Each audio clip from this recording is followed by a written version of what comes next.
shoorba laham jedhama jechuudha. Laham wajjin kan hojjetame waan ta'eef shoorba laham jedhama. Ashama kabajamtoota jaalatamtoota hordoftoota maatii Kiyyaa Miidiyaa kan biyya keessa kan biyya alaa hunduma keessaniif nagaa waaqayyoo haa baay'atu. Akkam jirtu fayyaa keessanii? Ani nagaa kooti gooftaan haa ulfaatu. Baga eeggamtanii gargaaramtanii yeroo sa'aatii kana keessan isin jechuutiin jaaladha. Baga gargaaramtanii baga nagaa taatan nagaa waan hunda dursa. Kanaafiyyuu nagaa isiniif haa baay'atu jechuutiin jaaladha. Toleka Kiyyaa Miidiyaa viidiyoo addaa qabadheen kara keessan dhufee jira. Sanaafiyyuu warroonni Kiyyaa Miidiyaatiif maatii hin taane jalqaba irratti laayikii, subscribe, commentii osinitti tole share gochuudhaan maatii kootti dabalamaa isinin jechuutiin jaaladha. Warroonni immoo maatii koo taatanii jirtanii eebbifamaa, warroonni na jajjabeessitan hanga yoonaa guddaa isaa eebbifamaa isinin jechuutiin jaaladha. Maarree har'a hojiin koo akkaataa shoorbaan itti hojjetamu shoorbaa foon irraa akkaataa hojjetamu isinitti agarsiisuutiin dhufe anillee isinirraa barachuutiin dhufe turtiin keessan ana wajjin haa ta'u kara hojii keenyatti haadee. Kana fakkaataa shoorbaa hojjechuudhaaf wantoota na barbaachisan qopheeffadheetiin jira uummata qashtii tokko tokko nan isin daawwachiisaa wantoota na barbaachisan maal akka nani qopheeffadhe jechuudha. Tokkoffaa kanadha kun hirdii yookiin kurkum kan jedhamudha afaan arabiffaatiin. Akkasumas soogidda qopheeffadheen jira yookiin meela. Kun maajiidha. Maajiin isa kana jechuudha. Maajii inni beektu inni kun maajiidha. Sanaafiyyuu maajii tokko qopheeffadheen jira. Kun quncee yookiin girfaa kan jedhamudha. Nyaata urgeessuudhaan baay'ee beekama. Akkasuma kun qurufudii yookiin bismaarii jedhama. Kunillee filfil aswad yookiin firee qaaraa gurraachadha. Yani firee qaaraati jechuudha. Baalli kunillee akkasuma nyaata mi'eessuudhaan kan beekamudha. Kun immoo eelii jedhama afaan arabiffaatiin. Biyya keenyatti maal akka jedhamu hin beeku dagadheen jira. Warri beektan koomentii jalatti naaf kaa'i. Kun immoo qimaqmamii yani bohaaraati bakka tokkotti kan daakamedha. Akkasuma kuni zinjimbila fi shunkurtii adii bakka tokkotti kan daakamedha. Akkasuma foon haala kanaatiin miicee qopheessee bishaan isaa keessa hanga yaa'ee xumuramutti haala kanaan miicee qulqulleessee jira. Kun immoo shoorbaan inni jedhamu saka garbuu miicamee fattagamee haala kanaan cafallaqamee jirudha. Baay'ee tokko kan namatti toludha jechuudha. Baay'ee tokko hojjedhaatii ilaalaa isin jechuutiin jaaladha. Viidiyoo kana laayikii, koomentii, sheerii osoo hin godhin yoo bira darbitanii dhugaa cubbuudha. Innaa akkasasiin jedha uummata qashtii haala kana hundasaa bakka tokkotti daqiiqaa muraasa as keessattidha kana nan hojjedhu. Bishaan illee hanga na barbaachisu qopheeffadheen jira garuu bishaan ni barbaada jechuudha. Haala isaa laaltanii itti dabalattu jechuudha bishaanii. Kanaafiyyuu foon ittiin godha jechuudha.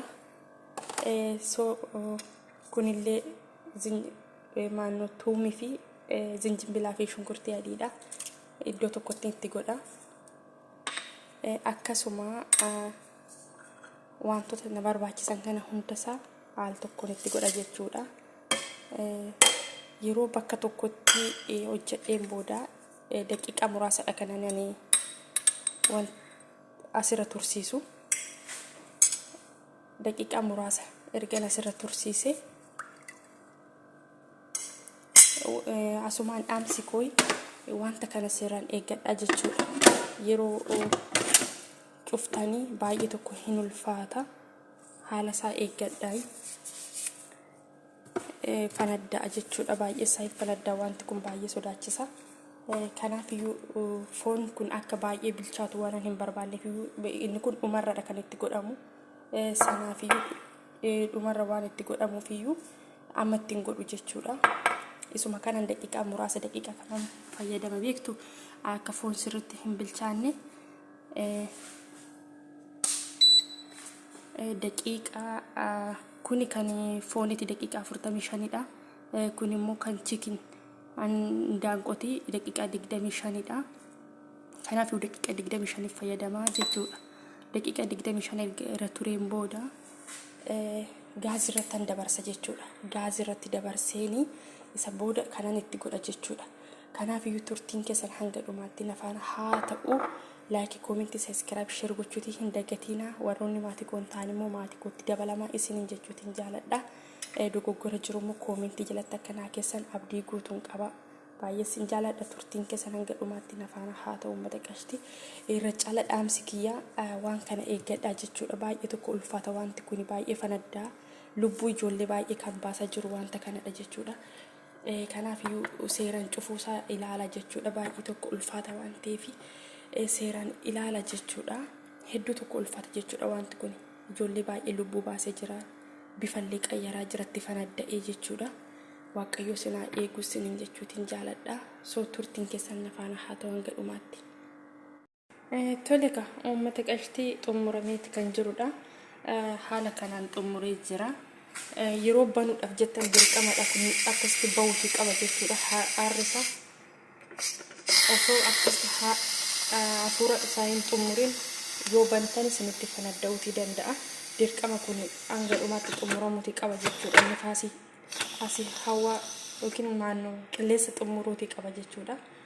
Sanaaf yoo hanga akkasitti xumuruutti hin baniin isinitti fanadda'uutii danda'a. Tole egaa amma asitti kana qopheeffadheen jira. Asittidha kanan dabarsee gaazii irratti hojjedhu jechuudha. Gaazii irratti kanaan itti dabalu. Isa kana kan garbuurra hojjetame isa kana itti dabala jechuudha. Asitti dabarfadhee as duwwaatti kanarratti foon duwwaadha kana naffeelee kana muttan dabala jechuudha. Hanga qilleensa isaa hanga yoo xumurasutti hin baniina jechuudha. Baay'eetu akkatti ulfaata. Haala kanaan xumuramee jira jechuudha. Waaw. Turtiin keessan hanga dhumaatti haa ta'u. Asittan dabarsa jechuudha. Tole egaa haala kanaan itti dabaleetan jira. Haala kanaan hojjetama isiniin jechuutiin jaaladha uummata qashtii. Videoon kun yoo isinitti tole like, comment gochuutii hin dagatinaa. Isiniin jechuutiin jaaladha. Shoorba laham jedhama jechuudha. Laham wajjin kan hojjetame waan ta'eef shoorba laham jedhama.